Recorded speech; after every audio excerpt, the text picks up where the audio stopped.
Assalamualaikum warahmatullahi wabarakatuh. Balik lagi di channel Muslika. Kalau sebelumnya di episode yang sebelumnya itu dandan terus pakaian rapi terus ya pokoknya kayak niat banget untuk syuting. Sekarang lebih ke kayak ya keseharian aja sih, karena emang mager aja untuk makeup segala macam.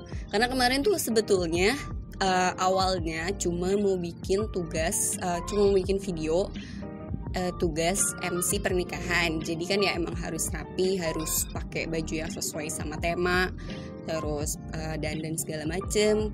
Dan kebetulan ada waktu luang, jadi makanya sekalian bikin video yang tentang kemarin public speaking kalau nggak salah ya, pembahasan soal public speaking. Dan itu juga video pertama yang aku ngomong tentang atau aku cerita pokoknya berbagi perspektif, berbagi pendapat soal suatu hal. Jadi makanya belum ada namanya, belum punya segmen, maksudnya segmennya belum ada namanya lah, masih baru. Kemarin tuh di thumbnailnya kalau nggak salah Muslika Sotoy, dan itu kayak nggak enak banget, kayak apa banget gitu kan.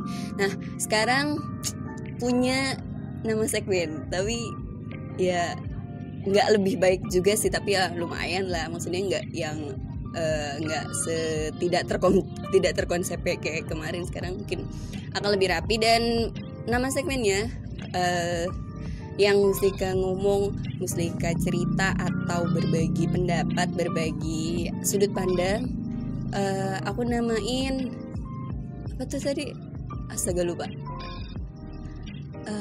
Berbagi perspektif atau berbagi opini ya? Berbagi perspektif, ya betul. Jadi di segmen berbagi perspektif itu biasanya kedepannya nanti akan banyak bahas soal banyak hal tapi dari perspektif Muslika sendiri. Dan kalau yang namanya juga dari perspektif pribadi, pasti nggak akan bisa sama orang lain, termasuk mungkin sama kalian yang nonton. Dan nggak masalah juga kalau kalian nggak setuju sama apa yang aku utarakan gitu kan. Ya namanya juga pendapat kan bisa beda-beda dari tiap-tiap orang, dan nggak masalah juga. Semoga sih nggak jadi permasalahan ke depannya dengan perbedaan pendapat yang ada. Ya kalau kalian ingin diskusi tentang apa yang aku sampaikan, ya nggak masalah juga. Kita bisa DM-an atau ke WhatsApp kayak gitu. Tapi di video ini, di video-video yang selanjutnya juga Muslika akan bahas soal suatu fenomena atau suatu topik dari sudut pandang Muslika pribadi, dan tentunya tidak menutup kemungkinan dari pengalaman-pengalaman yang udah pernah aku alami kayak gitu. Dan kalau yang kemarin kita bahas soal public speaking, yang sekarang bahas sesuatu yang nggak jauh dari aku juga, dan mungkin dari teman-teman yang nonton juga, karena aku asumsikan yang nonton itu juga pasti teman-temanku sendiri ya, dari teman-teman kuliah atau teman-teman teman-teman di luar perkuliahan, tapi mungkin masih ada tuntutan atau masih ada kewajiban untuk menuntut ilmu lah, intinya kayak gitu. Jadi aku bahas soal tugas. Kenapa tugas? Karena sebetulnya udah punya pemikiran ini dari jauh-jauh hari, udah dari lama banget pengen nulis, cuma emang males aja dan ngestak banget, kayaknya susah banget untuk ngetik, dan aku memutuskan untuk bikin videonya. Dan tugas ini kalau dulu itu maksudnya sebelum kami semua anak-anak mahasiswa dan pelajar, sebelum kami semua berarti apa sih? Intinya belajar di rumah lah, intinya kuliah online, terus sekolah online yang kayak gitu-gitu. Kalau dulu sebelum kuliah online, tugas itu nggak yang setiap minggu kita dapat dari dosen. Jadi kalau dulu itu biasanya 1 minggu pertama kita dapat presentasi, dapat materi dari dosen menyampaikan materi bla bla bla segala macam. Minggu depan baru dapat tugas, dan dikumpulinnya minggu depannya lagi. Nah kalau sekarang itu beda, nggak ngerti kenapa. Memang banyak sih ada dosen yang tetap ngasih materi, ngasih presentasi apa segala macam, tapi ada juga yang setiap minggu itu ngasih tugas, setiap pertemuan itu ngasih tugas, dan tugasnya itu nggak dikumpulinnya tuh nggak minggu depannya lagi, paling kami dikasih deadline 2-3 hari, dan itu cukup bukan mengganggu sih, lebih tepatnya cukup memberatkan, karena kami kuliah tetap jalan kayak biasa, dan tugas juga nggak cuma dari satu dosen, dari beberapa dosen bisa sering ngasih tugas yang bersamaan, dan nggak jarang juga tugasnya butuh effort juga, kayak bikin video, bikin audio, syuting segala macam, bikin tulisan, dan ya banyak keluhan-keluhan juga dari mahasiswa, dari teman-temanku, terlebih dari orang-orang yang karena kan kalau misalkan tugas video, tugas audio kita butuh. Oke, sorry tadi kepotong, sumpah bikin video kali ini drama banget, mulai dari tadi siang kesusahan nyari tempat karena masih panas, terus kalau di dalam ruangan itu cahayanya kurang dan banyak gangguan noise, jadi sumpah video kali ini dibuat dengan effort yang cukup besar. Tapi nggak apa-apa, akan dilanjutin walaupun udah agak bete banget sih. Tadi nyampe mana? Tugas ya. Banyak tugas dari dosen dan deadline-nya itu mepet-mepet. Itu cukup bikin kami stres dalam beberapa minggu karena tugasnya itu dari awal perkuliahan online itu udah banyak. Maksudnya dosen-dosen udah cukup sering ngasih tugas dengan intensitas yang cukup sering gitu. Jadi seminggu sekali ngasih tugas dan dengan deadline yang mepet. Itu awalnya emang kayak stres sendiri, tapi makin kesini makin bisa nggak enjoy juga sih, lebih ke ya mau gimana lagi, kan emang kayak gini keadaannya, kalau nggak dikerjain ya nggak dapet nilai juga, daripada ngulang tahun depan mending ya udah kerjain aja gitu kan, walaupun dengan berdarah-darah.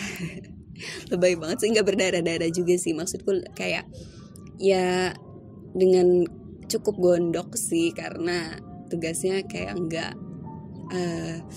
habis-habis aja gitu. Cuma ya nggak menyalahkan dosen juga, aku berasumsi ini akan ditonton dosenku, jadi nggak ibu bapak dosen sangat baik dan sangat mengerti mahasiswanya karena telah memberikan materi kepada kami, dan dengan adanya tugas-tugas juga kami bisa jadi lebih semangat dalam belajar. Terima kasih bapak dan ibu dosen.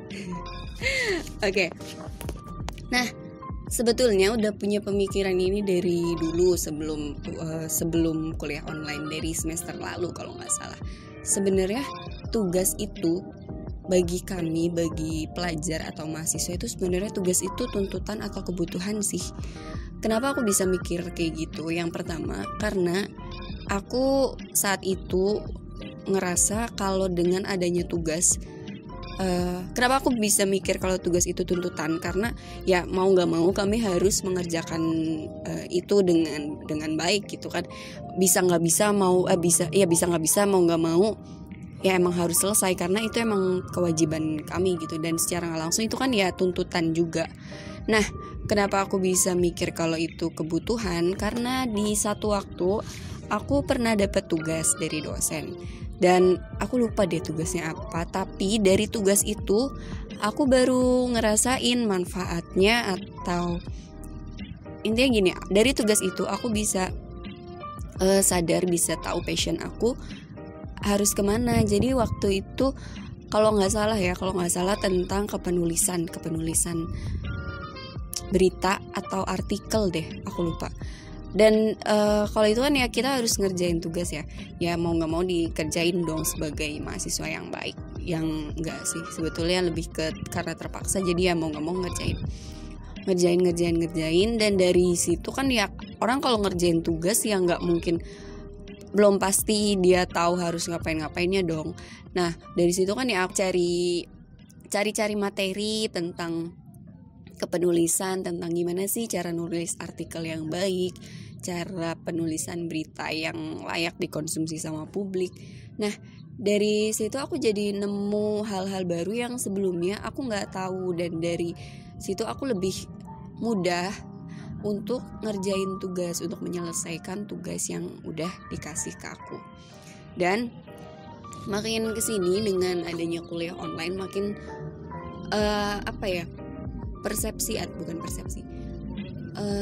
opiniku, pendapatku, pandanganku tentang tugas itu mulai yakin kalau tugas itu gak cuma tuntutan kok untuk kita sebagai mahasiswa. Tugas itu bisa jadi emang kita itu butuh untuk dikasih tugas. Kenapa? Karena dengan adanya tugas kita akan mau gak mau dengan sendirinya akan explore atau ketemu sama banyak hal-hal baru yang kalau gak ada tugas kita gak akan mau untuk nyari tahu tentang hal ini gitu loh. Contoh ya, aku kasih contoh. Misalkan bikin video, tugas bikin video.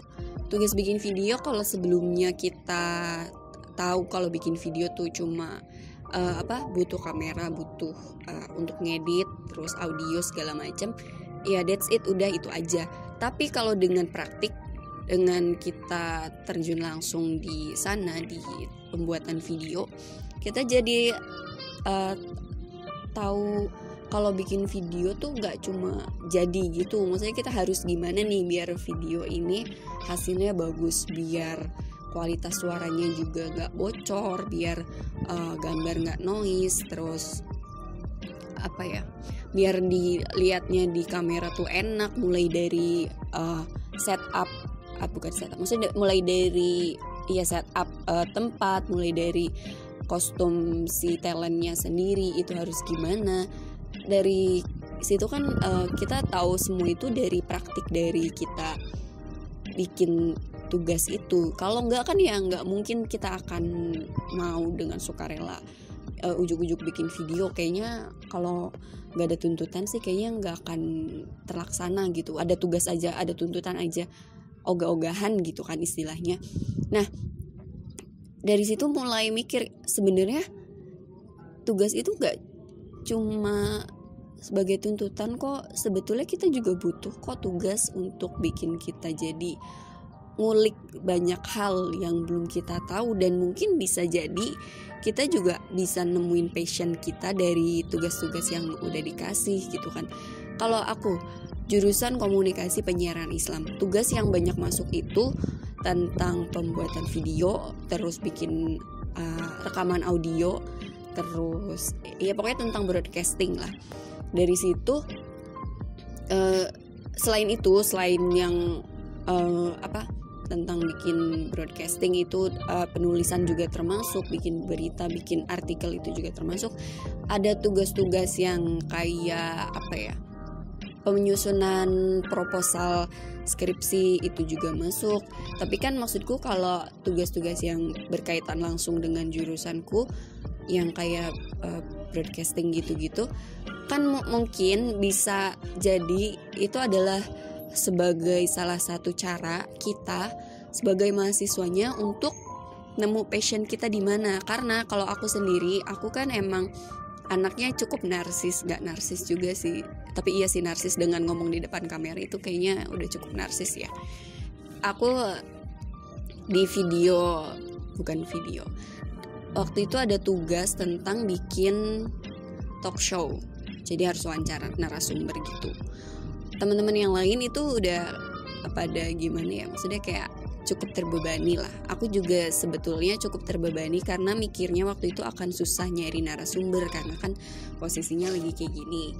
Kalau pengen bikin podcast, bikin wawancara secara online itu kayak nggak enak aja gitu.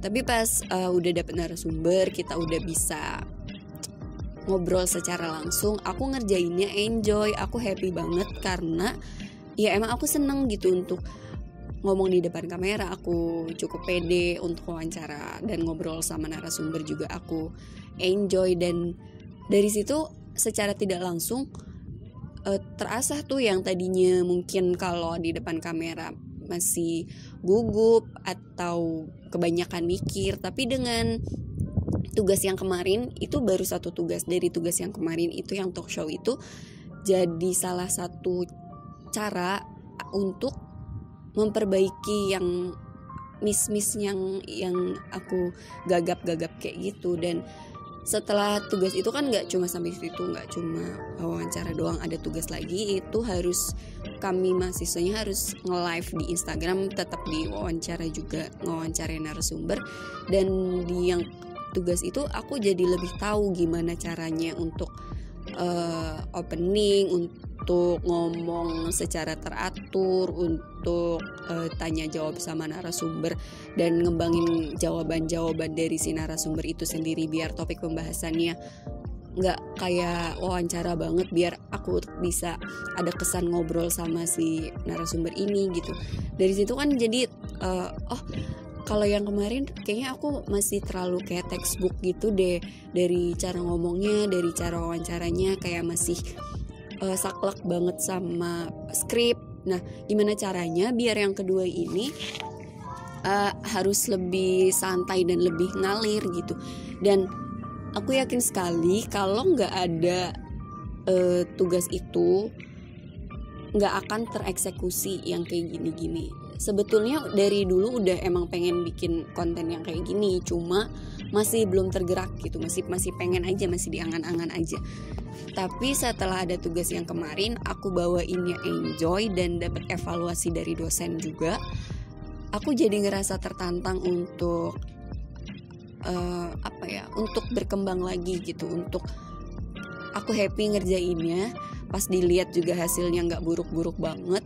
Aku pede ngeliat muka aku sendiri di layar YouTube, nggak, maksudnya di kamera, dan aku pengen gitu ngerjain ini lagi. Jadi makanya aku nerusin yang video-video kayak gini gitu. Dan itu awalnya dari tugas, dari sesuatu yang tadinya aku resahkan atau aku gelisahkan.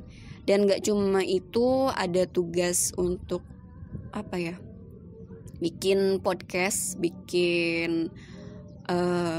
podcast. Dan kalau podcast kan aku emang dari dulu emang udah ngerjain, udah beberapa podcast di Spotify juga udah naik. Dan dari situ juga emang aku jadi makin yakin untuk ada di di lingkup ini gitu, untuk ngomong pengen jadi konten kreator atau pengen jadi untuk tampil di depan kamera gitu. Dan nggak selalu nggak selalu buruk. Aku juga tapi walaupun kayak gitu, tetap ada tugas-tugas yang di aku itu ngerasanya beban banget jujur, karena aku nggak enjoy, karena bukan passion aku untuk ngerjain itu. Oke, sorry tadi ke stop otomatis. Nah, ada tugas-tugas yang aku juga nggak enjoy ngerjainnya, kayak penelitian. Itu kan terlalu formal.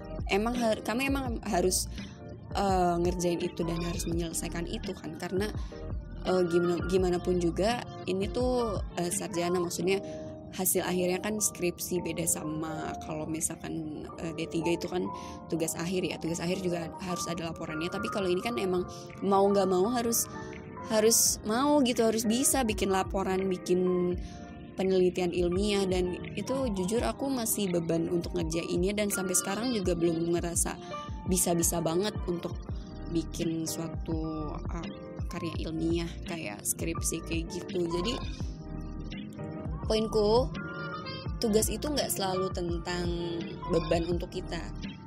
Beberapa tugas ada juga yang bisa kita jadikan sebagai kebutuhan gitu. Kita butuh tugas ini untuk mengembangkan potensi yang ada di diri kita, atau untuk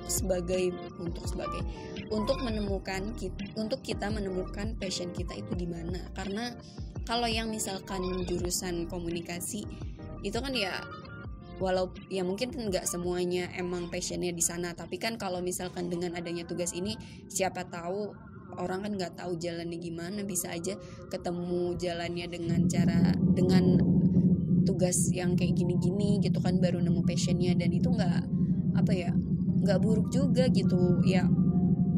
Kalau misalkan udah ketemu passionnya di situ, ya tinggal dilanjutin aja, karena kan kita di sini kan maksudnya masih belajar, dan kita selama pembelajaran pun pasti ada evaluasi dari dosen, dari yang lainnya, dari teman-teman juga.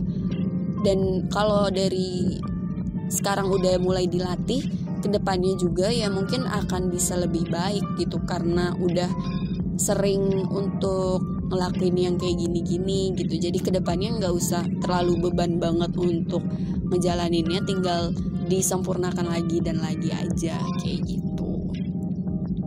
Mungkin itu aja, apalagi ya tentang tugas.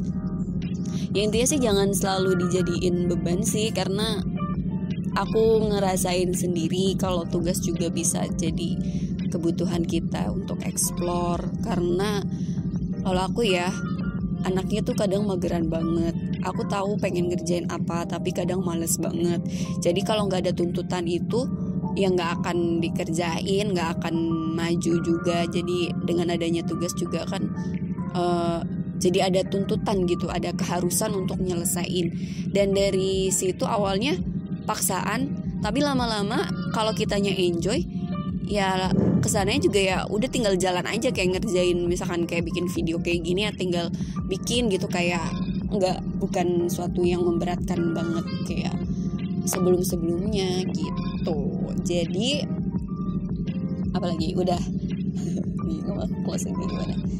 Mungkin itu aja yang bisa Muslika bagi. Semoga tercerahkan tentang tugas ini. Tugas itu tuntutan atau tuntutan atau kebutuhan. Kalau teman-teman ngerasa ada yang kurang sependapat, nggak apa-apa, bisa di komen, bisa di share pendapat kalian di kolom bawah. Menurut kalian tugas itu tuntutan atau kebutuhan? Kalau ada yang setuju, ya silakan di share juga, nanti aku bacain. Semoga sih ada teman-teman yang ngerasa kalau tugas itu nggak cuma tuntutan, tapi juga kebutuhan kita sebagai pelajar. Segitu aja. Semoga kedepannya bisa bikin video-video kayak gini lagi. Mungkin aku akan ngajak teman lain untuk berbagi perspektif juga. Tapi so far mungkin akan sendiri dulu karena belum memungkinkan, karena ini juga susah banget cari tempat untuk syuting. Sejujurnya ini adalah di rooftop tetangga, di rooftop saudara sih sebelah rumah. Jadi agak susah kalau belum punya studio yang proper dan alat-alat juga belum proper. Kayaknya kalau ngajak bintang tamu kayaknya nggak dulu deh, gitu kan, nggak enak aja sih dilihatnya. Oke, segitu aja. Thank you yang udah nonton. Ditunggu komentarnya, ditunggu kritik dan sarannya. Jangan lupa di share kalau kalian ngerasa ini bermanfaat dan kalian ngerasa banyak orang yang harus tahu ini. Thank you semuanya. Wassalamualaikum warahmatullahi wabarakatuh.